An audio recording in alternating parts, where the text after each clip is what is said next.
Greetings, unsettled souls. Welcome to the news from the Science Lab.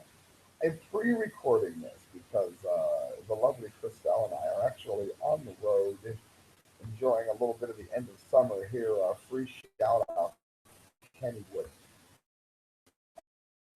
Since I wasn't on last week, I wanted to make sure we move back into Kyle and Court here on the Saturday edition. The Independent has the first one. Single DNA molecule for stored information for millions of years following basic molecules of DNA as a hard drive, if you will. They're encoding it with information that they can then later read. One of the problems that they're having is that if you, for instance, scan the Bible, be able to get it off of the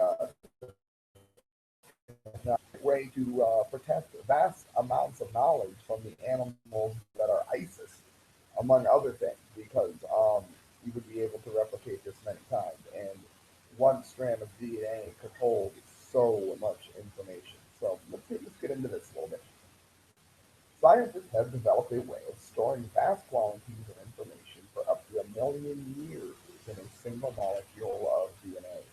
The breakthrough could lead to digital archives of everything from ancient texts to Wikipedia changes being stored in the form of DNA that could, in theory, survive for hundreds of thousands of years without any loss of data. There's links all through this article here, independent. It said Robert Grass and colleagues of the Swiss Federal Institute of Technology in Zurich said that they have pioneered a process of encapsulated DNA in a glass that is equivalent to creating a fossilized form of DNA storage. They have also developed a mathematical algorithm normally used in long distance radio transmission to eliminate any errors when deciphering the data written in a digital genetic code of DNA. I think this is ingenious.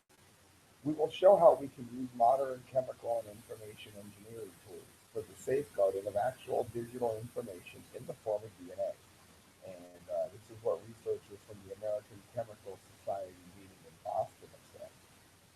Dr. Grass said that his team has converted 803 kilobytes of text from the medieval Swiss Federal Charter of 1291 and the methods of Archimedes, not a small word, from the digital code of DNA based on sequences of four chemical building blocks, the nuclei of G. It said a little after the discovery of the double helix architecture of DNA, people figured out that the coding is very unique. So basically using your DNA, but using DNA as a storage unit, absolutely awesome. It says DNA has an advantage over hard drive in that it is an extremely dense form of data storage for the potential to survive for long periods of time. An external hard drive, for instance, is about the size of a paperback book. You can store about 5 terabytes of data and it might last 50 years. Uh, in contrast, an ounce of DNA could fit onto a penny, and it could store 300,000 terabytes of memory. And paleontologists have shown that the information stored in DNA recovered from fossils can survive for millions of years. One of the problems I mentioned at the beginning is that other than the currently exuberant cost of making DNA as a digital storage, and that needs to come down in price because this is science actually going in a wise direction here. Imagine being able to troubleshoot an entire spacecraft if you were NASA or something, based on putting a small molecule of DNA into the. But it says right now we can only read everything that's in the drop. I can't point to a specific place within the drop file. But I mean, baby steps have been taken, and mark my words, friends, this is going to be something if we put our heads right. I'm here to do some of the science front. Thank you, D. Lake and Kyle, for putting this up. The Epoch Times, so many of you like my science stuff when I do things, and guess what? Scientists find the closest thing yet to the Earth-Sun twin system. Now, there's been a lot of Earth brothers, Earth sisters, things, planets that we believe are a lot like Earth. This is a little different. This is actually pretty close to the same setup that we have in our solar system. Listen to this.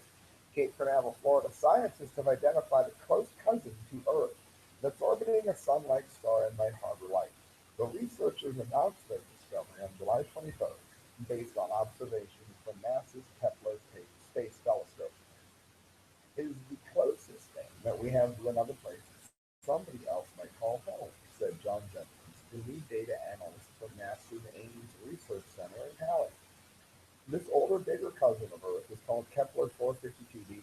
What makes this planet remarkable is that it orbits its star about the same distance that Earth orbits the Sun at. What's more, its home star seems similar to our own Sun. And as I've said on the News from the Science front many times, it's not that we believe that life can only exist in the way that we know that it can.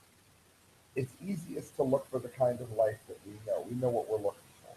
So these kinds of discoveries matter because it does lead us to be able to look for the kinds of life that we're familiar with in an environment that we're familiar with. Good news.